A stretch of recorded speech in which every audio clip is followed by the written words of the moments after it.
ఆడమగ difference ఏమి ఉండదండి భూమి మీద. నాకు తెలిసినంతవరకు ఏం డిఫరెన్స్ ఉండదు. మగాళ్ళలో చెడ్డవాళ్ళు ఉంటారు, ఆడవాళ్ళలో చెడ్డవాళ్ళు ఉంటారు. ఏ వర్గం కూడా మగవాడు ఒకవేళ ఆడవాళ్ళతో ఇబ్బంది పడితే ఆడవాళ్ళంతా ఇంతే అనుకోకూడదు. ఆడవాళ్ళు మగవాడు ఎవడన్నా ఇబ్బంది పెడితే మగవంతా సృష్టి అంతా ఎలా ఉంటుంది అనుకొని దీన్ని ఒక ఘాట్లో నార్మలైజ్ చేయకూడదు.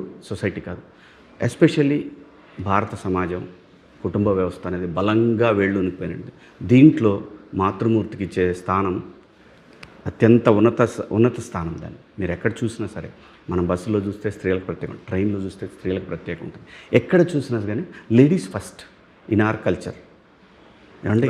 అటువంటి స్థితిలో ఎక్కడో పిల్లలు కొంచెం వాళ్ళు ఏంటంటే ఏదో ఒక క్రేజీ థింగ్స్లో ఉంటుంది వాళ్ళ మైండ్ సెట్.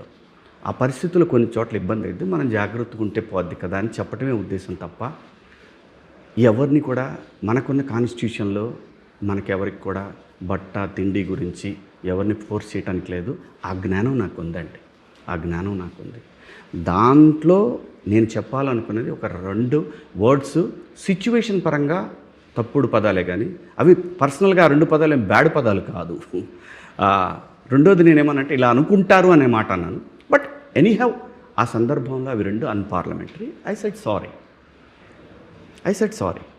ఆ తర్వాత సమాజంలో ఉన్న వాళ్ళు ఎవరైతే దీన్ని ఒక భూతంలా చూసి దాని మీద యుద్ధం చేశారో వాళ్ళిద్దరి మధ్య జరిగిందే తప్ప నేను దాంట్లో ఇన్వాల్వ్ అవ్వలేదు. ఎందుకంటే ఇట్ ఈస్ రావణ కాష్టం, అది కాలుతుంటుంది, అది దాన్ని మనం అవాయిడ్ చేయలేని పరిస్థితి.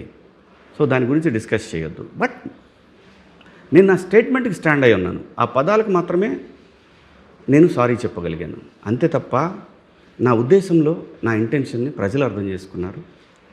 సో అంతవరకే దాన్ని వదిలేశాను సార్.